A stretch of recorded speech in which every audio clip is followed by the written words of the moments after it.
প্ৰিয়সকল, আদি পুস্তক 42 অধ্যায়ত আমি দেখিছোঁ মিছৰ দেশত আকাল পৰিল। সেই আকালৰ কাৰণে মিছৰ দেশত থকা লোকসকলে যাতে কষ্ট নাপায়, ঈশ্বৰৰ ওপৰত বিশ্বাস কৰা এজন ধাৰ্মিক ব্যক্তি মিছৰ দেশত আছিল। সেইকাৰণে সেই ধাৰ্মিক ব্যক্তিজনৰ কাৰণে মিছৰ দেশখনে ৰক্ষা পালে। নহ'লে মিছৰ দেশখন সম্পূৰ্ণৰূপে ধ্বংস হৈ গ'লহেঁতেন, আকালত বিনষ্ট হৈ গ'লহেঁতেন। মিছৰ দেশখন আকালৰ কাৰণে ধ্বংস নহৈ ৰক্ষা কৰা হ'ল যেতিয়া, তাৰ কাৰণ হৈছে সেই দেশখনত থকা এজন ধাৰ্মিক ব্যক্তিৰ কাৰণে।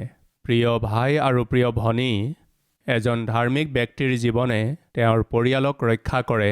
আপুনি যদি ধাৰ্মিকতাৰে জীৱন যাপন কৰে, আপোনাৰ ধাৰ্মিকতা আৰু আপোনাৰ সিদ্ধতাৰ কাৰণে নিজৰ পৰিয়ালটোক ৰক্ষা কৰিব।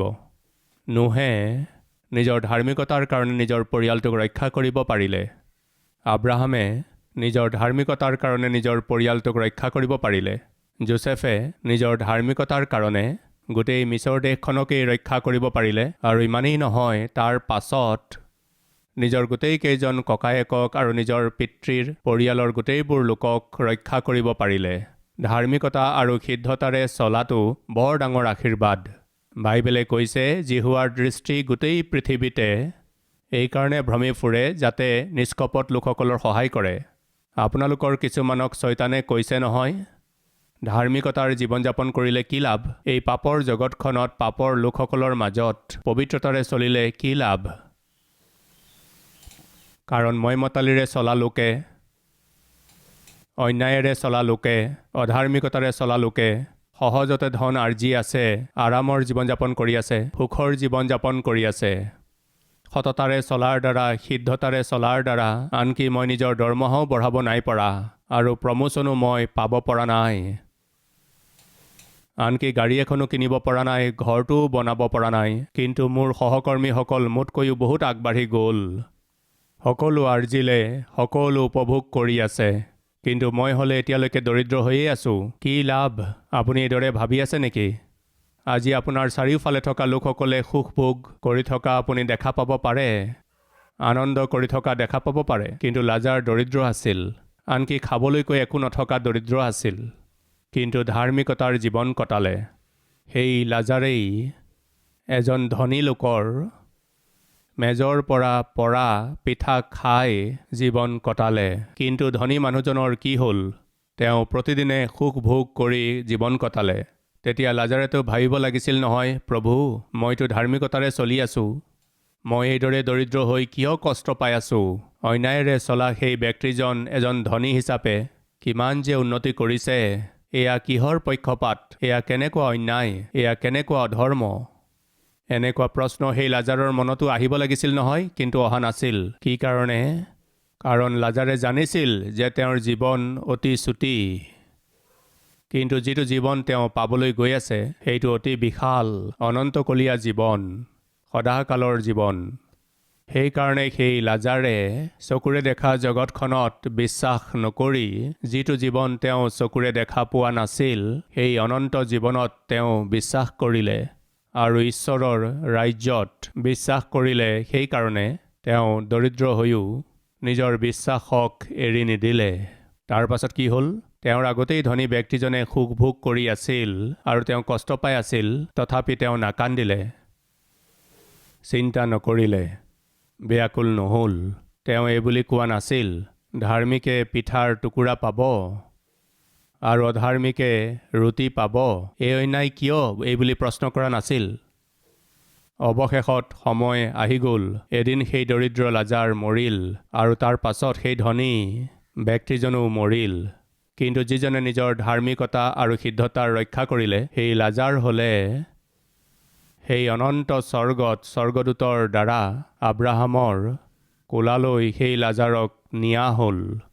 এই পৃথিৱীৰ কিছুদিনলৈকে যি সুখভোগত নিজৰ জীৱন কটালে, সেই ধনী ব্যক্তিগৰাকীক অধোলোকলৈ নিয়া হ'ল। অধোলোকত কষ্ট পাই থকা সেই ধনী ব্যক্তিজনে চকু তুলি চাই দেখিলে ঈশ্বৰৰ ৰাজ্যত আব্ৰাহামৰ কোলাত লাজাৰক বহি থকা দেখি আচৰিত হ'ল। হে পিতৃ আব্ৰাহাম, মই ইয়াত পিয়াহত তৃষ্ণাতুৰ হৈ আছোঁ। জুইৰ এই কষ্টত আৰু যাতনাত মই কষ্ট পাই আছোঁ।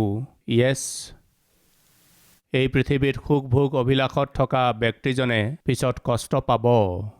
কোনেও দূৰ কৰিব নোৱাৰা যাতনা, কোনেও নুমুৱাব নোৱাৰা এনে জুই, য'ত জুই নুনুমাব আৰু পোক নমৰিব, তেনে যাতনা পোৱাৰ পৰা বাচিব নোৱাৰিব। সেইকাৰণে প্ৰিয় ভাই ভনীসকল, কাৰো সৈতে নিজৰ তুলনা নকৰিব। অধাৰ্মিকতাৰে উপাৰ্জন কৰা, উন্নতি কৰা লোকসকলক দেখি, সকলো সুখ ভোগ কৰি থকা লোকসকলক দেখি আপুনি নিজৰ মনত লালসা নকৰিব আৰু নিজৰ সৈতে সংঘৰ্ষ কৰিবলৈকো চেষ্টা নকৰিব। প্ৰভুৰ ওপৰত ভৰসা কৰাই হৈছে ধাৰ্মিকতাৰে চলা। প্ৰিয়সকল, যোচেফে মিছৰ দেশত এখন ঘৰত দাস হৈ আছিল। তেওঁ আগতে এনেকুৱা নাছিল প্ৰিয়সকল। কালিলৈকে যোচেফ নিজৰ দেউতাকৰ লগত আছিল, যিয়ে তেওঁক বৰ মৰম কৰিছিল। তেওঁ বাপেকৰ প্ৰিয় আছিল। প্ৰিয়সকল, তেওঁৰ পিতৃ জাকোবৰ এটা ভৰসা আছিল যে মোৰ ল'ৰা যোচেফ এদিন এজন নেতা হ'ব। সাধাৰণতে অংগৰক্ষক বস্ত্ৰ নেতাসকলক দিয়ে। অংগৰক্ষক বস্ত্ৰ তেওঁক দিয়া হয় যিয়ে নেতৃত্ব দিয়ে বা কোনো বিষয়াক দিয়া হয়।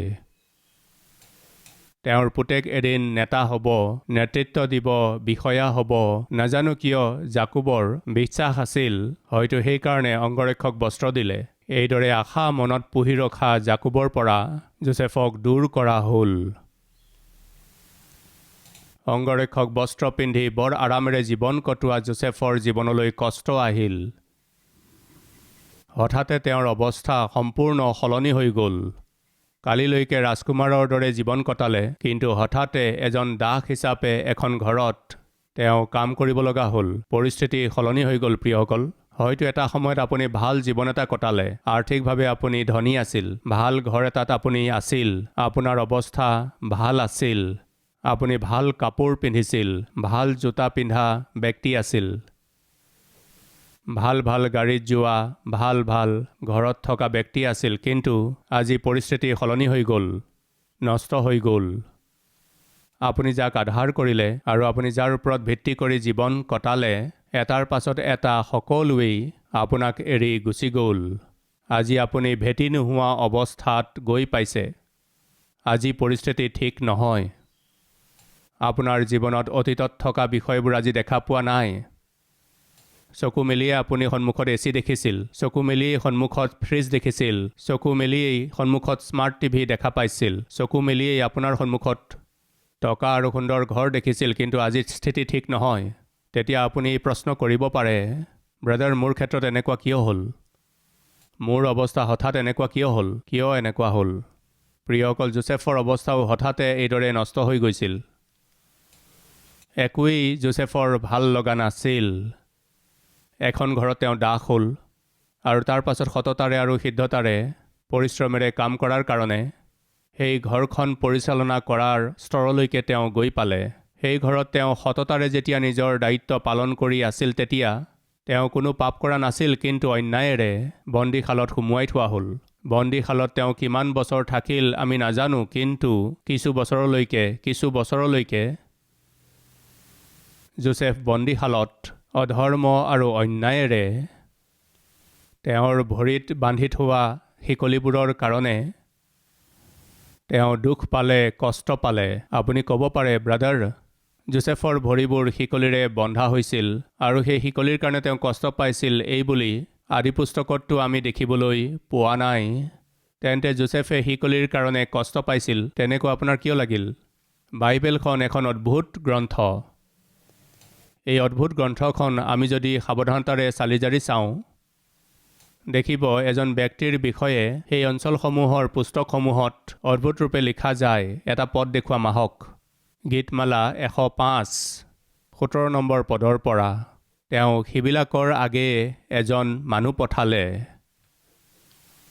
যোচেফক বন্দীস্বৰূপে বেচা হ'ল।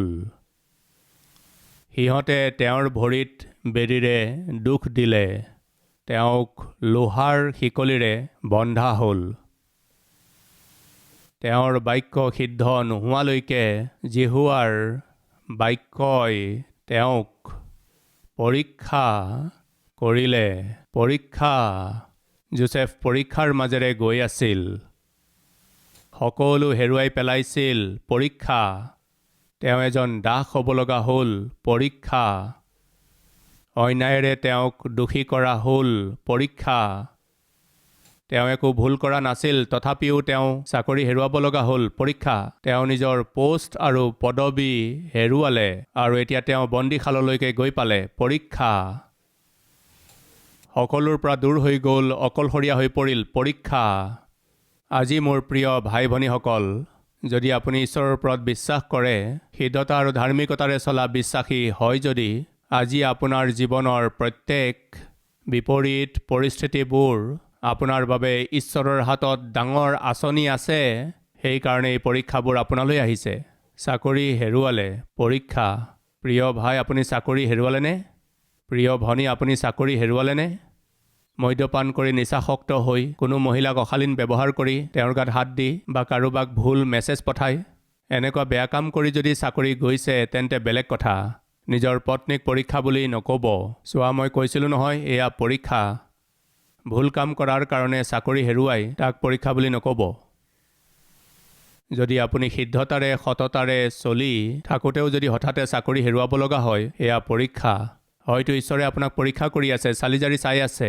য়েছ যোচেফৰ জীৱনত গণ্ডগোল হ'ল পৰীক্ষা তেওঁৰ অৱস্থা হঠাৎ সলনি হৈ গ'ল পৰীক্ষা তাৰ আগতে তেওঁ যি দেখিছিল সেইবোৰ আৰু দেখা পোৱা নগ'ল পৰীক্ষা তেওঁ অকলে থাকিব লগা হৈছে পৰীক্ষা তেওঁৰ চাকৰি আৰু জীৱনৰ আধাৰ হেৰুৱাব লগা হ'ল পৰীক্ষা বাইবেলে কৈছে ঈশ্বৰে তেওঁক যি সপোন দিছিল যেতিয়ালৈকে সিদ্ধ নহয় তেতিয়ালৈকে 13 বছৰলৈকে ঈশ্বৰৰ বাক্যই যোচেফক পৰীক্ষা কৰি থাকিল পৰীক্ষা সেই পৰীক্ষা কেতিয়ালৈকে হ'ল 13 বছৰলৈকে 13 বছৰ 17 বছৰ বয়সত তেওঁ নিজৰ পিতৃৰ পৰা দূৰ হ'ল 30 বছৰ বয়সত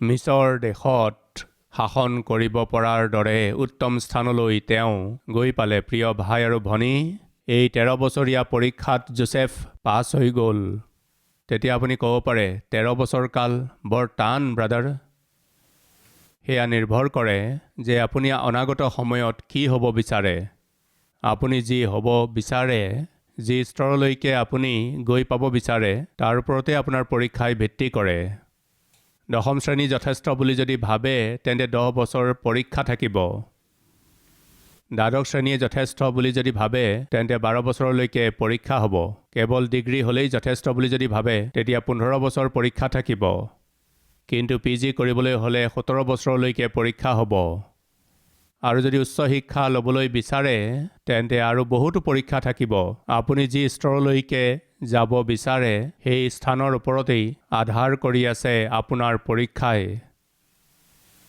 LKG UKGৰ পাছত ৰৈ যাব যদি বিচাৰে 2 বছৰতে পৰীক্ষা শেষ হ'ব আপুনি দীৰ্ঘদিন ধৰি পৰীক্ষাৰ মাজেৰে গৈ আছেনে দীৰ্ঘদিন ধৰি যাৰ উত্তৰ পোৱা নাই তেনেকুৱা পৰীক্ষাৰ মাজেৰে গৈ আছে নেকি হাঁহিয়াল হওক উত্তম আঁচনি কৰি থোৱা ঈশ্বৰে দীৰ্ঘদিন ধৰি আপোনাৰ পৰীক্ষা যদি কৰি আছে তাৰ কাৰণ হৈছে আপোনাৰ বাবে বিশেষ আঁচনি আছে সেইকাৰণে আকৌ এবাৰ আপোনাক সোঁৱৰাই দিছোঁ এটা সময়ত মিছৰ দেশখন পৃথিৱীৰ ভিতৰত আটাইতকৈ সম্পন্নশীল দেশ বুলি পৰিচিত আছিল তেনেকুৱা দেশৰ লোকসকলে আজি ভোকত কষ্ট পাই আছে তাত আকাল হৈছিল খোৱা বস্তুৰ অভাৱ হৈছিল কিন্তু সেই আকালত মিছৰ দেশখন অকণো লৰচৰ নহ'ল ভোকত কষ্ট নাপালে তাৰ কাৰণ হৈছে সেই দেশত এজন ধাৰ্মিক ব্যক্তি আছিল কাৰণে এগৰাকী পিতৃ আৰু স্বামী হিচাপে এগৰাকী মাতৃ আৰু গৃহিণী হিচাপে বা এগৰাকী গৃহিণী আৰু মাতৃ হিচাপে ধাৰ্মিকতাৰে যদি চলে তেন্তে আপোনাৰ ধাৰ্মিকতা আৰু সিদ্ধতাই আপোনাৰ পৰিয়ালটোক কঠিন সময়ত ৰক্ষা কৰিব আপোনাৰ ধাৰ্মিকতা আৰু সিদ্ধতাই কঠিন সময়ত আপোনাৰ ব্যৱসায়ক ৰক্ষা কৰিব আপোনাৰ ধাৰ্মিকতা আৰু সিদ্ধতাই কঠিন সময়ত আপোনাৰ চাকৰিকো ৰক্ষা কৰিব কিন্তু যদি আপোনাৰ ধাৰ্মিকতা আৰু সিদ্ধতাৰ কাৰণে আপুনি চাকৰি হেৰুৱাব লগা হৈছে যদি ঈশ্বৰে তাতকৈও উত্তম আশীৰ্বাদ সাঁচি থৈছে এই সত্যক নাপাহৰিব এগৰাকী দাসৰ কামটো হেৰুৱালে, সেইকাৰণে তেওঁ প্ৰধানমন্ত্ৰী হ'ব পাৰিলে। এগৰাকী দাস হিচাপে তাতেই থকা হ'লে তেওঁ প্ৰধানমন্ত্ৰী হ'ব নোৱাৰিলেহেঁতেন। আজি ঈশ্বৰে আপোনাৰ প্ৰতি কেনেকুৱা উদ্দেশ্যেৰে সৈতে, কি উত্তম আঁচনিৰে সৈতে আপোনাৰ জীৱনত পৰীক্ষাবোৰক আহিবলৈ অনুমতি দিছে মই নাজানো, কিন্তু আপুনি জানে যে আপুনি কি পৰীক্ষাৰ মাজেৰে গৈ আছে। হাঁহিয়াল হৈ থাকক বুলি কৈছোঁ। ভাল দিন আহিব মই কৈছোঁ। মই নিজৰ জীৱনত দেখিছোঁ। আপোনাৰ জীৱনতো এদিন দেখিব মই নিবেদন কৰিছোঁ। সেইদিনা যোচেফৰ দৰে ধাৰ্মিক আৰু সিদ্ধ ব্যক্তি সেই দেশত থকাৰ কাৰণে কেৱল মিছৰ দেশৰ কাৰণেই নহয়, মিছৰ দেশৰ আশে পাশে থকা দেশবোৰৰ কাৰণেও আশীৰ্বাদৰ কাৰণ হ'ল। সৰল লোকবিলাকৰ আশীৰ্বাদত নগৰৰ উন্নতি হয়। এগৰাকী ধাৰ্মিক লোকৰ উন্নতি হ'লে গোটেই দেশখনে আশীৰ্বাদ পায়। আপুনি ধাৰ্মিকতাৰে উন্নতি কৰিলে আপোনাৰ ঘৰৰ বাবে, আপোনাৰ বংশৰ বাবে আশীৰ্বাদদায়ক হ'ব, আপোনাৰ গাঁৱৰ বাবে আশীৰ্বাদদায়ক হ'ব, আপোনাৰ অঞ্চল, আপোনাৰ নগৰৰ বাবে আশীৰ্বাদদায়ক হ'ব। আপোনাক আশীৰ্বাদদায়ক কৰি তুলিব লাগে। এয়াই হৈছে ঈশ্বৰৰ সংকল্প। আপোনাক আশীৰ্বাদ দিব লাগে, আপোনাক আশীৰ্বাদদায়ক বনাব লাগে। আপোনাক আশীৰ্বাদ দিব লাগে, আপোনাক আশীৰ্বাদদায়ক হ'বলৈ সলনি কৰিব লাগে। এয়াই হৈছে ঈশ্বৰৰ অভিপ্ৰায়। প্ৰিয়সকল, সেইকাৰণেই সেইদিনা জাকুবে এটা বাৰ্তা শুনিলে। কি শুনিলে? মিছৰত উপচি পৰাকৈ খোৱা বস্তু আছে। মিছৰত খোৱা বস্তু উপচি পৰাকৈ আছে। মিছৰত খোৱা বস্তু উপচি পৰাকৈ আছে। তাৰ কাৰণ কোন? সেয়া জাকুবৰ বিশ্বাস। প্ৰিয়সকল, বন্ধুসকল, শুনিছেনে? হে মোৰ সন্তানসকল, এইফালে আহা। কি হ'ল দেউতা? শুনিছোঁ মিছৰ দেশত খোৱা বস্তু আছে। এই আকালত যদি আমি মৰিব নালাগে তেন্তে তোমালোকে মিছৰ দেশলৈ গৈ খোৱা বস্তু আনা। মিছৰত খোৱা বস্তু আছে। মিছৰত খোৱা বস্তু থকাৰ কাৰণ কোন? তেওঁৰেই পুত্ৰ।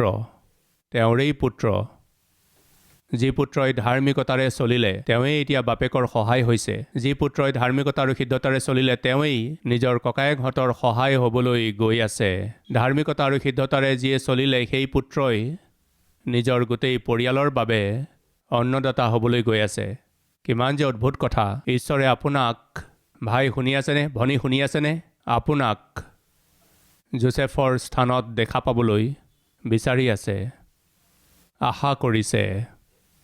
বিগত সময়ত কৰোণা কালত, লকডাউনৰ সময়ত লাখ লাখ লোকে খোৱা বস্তুৰ বাবে কষ্ট পাইছিল। মানুহৰ খাবলৈ নাছিল আৰু দোকানবোৰ বন্ধ আছিল। চাকৰি হেৰুওৱাৰ কাৰণে মানুহৰ হাতত টকা নাছিল। এখোজো আগবাঢ়িবলৈ টান হৈছিল। ল'ৰা ছোৱালীৰ ভৰণ পোষণ টান হ'ল। এসাঁজ আহাৰো নাছিল। এসাঁজ আহাৰ নোপোৱাৰ কাৰণে লাখ লাখ লোকে কেনেকৈ যে কষ্ট পালে প্ৰিয়সকল। তেনেকুৱা সময়ত 800 টন খোৱা বস্তু, মোৰ বোধ হয় পৃথিৱীৰ ইতিহাসত ইমান লাখ লাখ টন খোৱা বস্তু কোনো মণ্ডলীৰ দ্বাৰা লোকসকলক আজিলৈকে বিলাইছেনে নাই নাজানো। সেইকাৰণেই প্ৰিয়সকল, পৃথিৱীৰ 53খন দেশৰ ভিতৰত কালবাৰী টেম্পলৰ দ্বাৰা কৰা হোৱা এই অদ্ভুত খোৱা বস্তু বিলোৱাৰ প্ৰক্ৰিয়াক তেওঁলোকে নিজ নিজ বাতৰিত প্ৰচাৰ কৰিলে, যিটো শুনি মই বৰ সুখী হ'লোঁ। কালবাৰী টেম্পলে ভোকত কষ্ট পাই থকা লাখ লাখ লোকলৈ খোৱা বস্তু লৈ গ'ল। এই 800 টন খোৱা বস্তু যদি একেলগে ৰন্ধা হয় তেন্তে ছিংগাপুৰত থকা সকলো লোকক এসাঁজ আহাৰ দিব পৰা গ'লহেঁতেন। সেয়া কেনেকৈ সম্ভৱ হ'ল কওকচোন? এই হায়দৰাবাদ চহৰতেই বহুবাৰ দৈনিক দুসাঁজ আহাৰ নোহোৱাৰ বাবে ভোকত কষ্ট পাই থকা ব্যক্তি আছিলোঁ মই।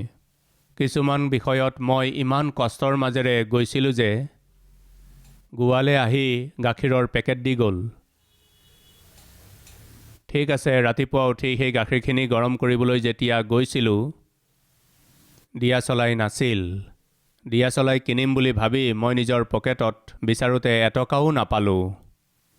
মই নিজৰ গোটেই কোঠাটো চলাথ কৰিলোঁ, একো নাপালোঁ। দিয়া চলাইৰ দাম আছিল 4 অনা। গোটেই ঘৰটো চলাথ কৰিলোঁ, কিন্তু মই 4 অনা নাপালোঁ। ঈশ্বৰৰ অনুগ্ৰহত মই 15 পইচা পালোঁ। মই কোৱা এই কথাটো মোৰ পূৰ্বপুৰুষৰ কথা নহয়। মই যি কৈ আছোঁ সেয়া মোৰ বিষয়েই কৈ আছোঁ। মই এই সতীশ কুমাৰ এটা সময়ত কেনেকুৱা পৰিস্থিতিৰ মাজেৰে পাৰ হ'লোঁ তাকে কৈ আছোঁ। ঈশ্বৰে ক'ৰ পৰা যে ক'লৈকে আনিলে মোৰ বিষয়েই কৈ আছোঁ। দিয়া চলাই কিনিবলৈ 4 অনা বিচাৰোঁতে 4 অনা নাপালোঁ, কিন্তু 15 পইচা মই যেতিয়া পালোঁ লগে লগে সন্মুখত থকা গেলামালৰ দোকানখনলৈ গৈ দিয়াচলাই এটা দিয়ক বুলি কওঁতে তেওঁ দিয়াচলাইটো লৈ এইদৰে সন্মুখত থলে। লগ দিয়াচলাই সন্মুখত থলে। তাৰপাছত ময়োতো থ'ব লাগিব। তাৰপাছত ময়ো থলোঁ। কি থলোঁ কওকচোন? 15 পইচা থলোঁ।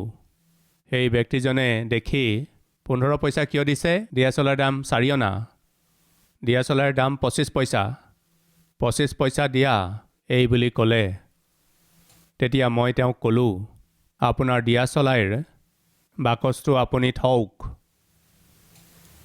10 পইচাৰ কাঠিও আপুনি থৈ দিয়ক। 15 পইচাৰ কাঠি মোক দিয়ক। তেওঁ মোলৈ বৰ আচৰিত হৈ চালে। কি বাবু, 10 পইচাৰ কাঠি মই উলিয়াই লওঁ? কেৱল 15 পইচাৰ কাঠি মই দিব লাগে? হয়। কি কাৰণে? 15 পইচাতকৈ বেছি পইচা মোৰ নাই। মোৰ হাতত কেৱল 15 পইচা আছে। বন্ধুসকল, মোৰ জীৱনত মই এনেকুৱা কষ্টৰ মাজেৰে গৈছোঁ। হায়দৰাবাদলৈ নতুনকৈ আহোঁতে চাকৰি নাছিল, সেইকাৰণে নহয়। ভাল চাকৰি আছিল। যিমান উপাৰ্জন কৰিছিলোঁ শুভবাৰ্তা প্ৰচাৰৰ বাবে, ঈশ্বৰৰ ৰাজ্যৰ বাবে, গোটেই দৰমহাখিনি মই খৰচ কৰিছিলোঁ। এইদৰে খৰচ কৰাৰ পাছত খাবলৈকো পইচা নাথাকিছিল। কষ্ট পাইছিলোঁ। ভোকত আছিলোঁ। এইদৰে বহুত কষ্ট কৰিলোঁ। সেই 15 পইচাৰে দিয়াচলাই বিচাৰোঁতে তেওঁ মোক চাই হাঁহিলে। ঠিক আছে, লৈ যাওক। তেতিয়া ভাবিলোঁ দিয়াচলাইটো পালোঁ। দিয়াচলাই মই পাই গ'লোঁ। এয়া কোনো যেন কহিনুৰৰ হীৰা পাইছোঁ তেনেকৈ আনন্দিত হ'লোঁ। দিয়াচলাই পাই গ'লোঁ এই বুলি বৰ আনন্দেৰে আহি দিয়াচলাইৰে ষ্টভ জ্বলাই গাখীৰ উঠাই গাখীৰখিনি নমোৱাৰ পাছত চাই দেখিলোঁ চেনি থোৱা বাচনটো খালী আছিল। সাধাৰণতে জিভাগটো সোৱাদ লাগে প্ৰিয়সকল, চেনি নহ'লে কেনেকৈ কাম চলিব? গাখীৰ আছিল কিন্তু চেনি নাছিল। মোৰ নিজৰ ওপৰতে দয়া জন্মিল। এয়া কেনেকুৱা জীৱন? অন্ততঃ একাপ কফি বনাই মই খাব নোৱাৰোঁ। গাখীৰ মই খাব নোৱাৰোঁ। আধা ঘণ্টাৰ আগতে দিয়াচলাইৰ বাবে সংঘৰ্ষ আৰু এতিয়া 1 চামুচ চেনিৰ কাৰণে চিন্তা। মোৰ জীৱনত মই এনেকুৱা বহুতো সংঘৰ্ষ আৰু চিন্তাৰ মাজেৰে গ'লোঁ।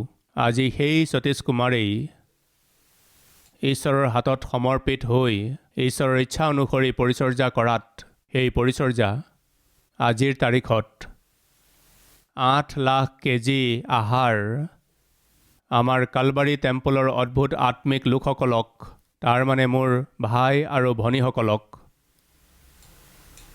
আহাৰ দিব যে পাৰিলোঁ, এয়া সতীশ কুমাৰৰ মহানতা নহয়। 4 অনা দি এটা দিয়াচলাই কিনিব নোৱাৰা এই অধম ব্যক্তিক ঈশ্বৰে কিমান যে আশীৰ্বাদ কৰিলে। মোৰ প্ৰিয় ভাই আৰু ভনী, শুনিব, আজি আপোনাৰ যি দৰিদ্ৰতা, আজি আপোনাৰ যি কষ্ট আছে, আজি আপোনাৰ জীৱনৰ দুখ, আজি আপোনাৰ জীৱনৰ অভাৱ, সেয়া কিছুকালৰ বাবেহে আছে। সময় আহি আছে, আহিবলগীয়া আছে। আপোনাৰ ধাৰ্মিকতা আৰু আপোনাৰ সিদ্ধতাই, ঈশ্বৰৰ প্ৰতি থকা আপোনাৰ ভৰসাই আপোনাক আনৰ কাৰণে আৰু আশে পাশে থকা লোকসকলৰ বাবে আশীৰ্বাদদায়ক কৰিব। তাত কোনো সন্দেহ নাই।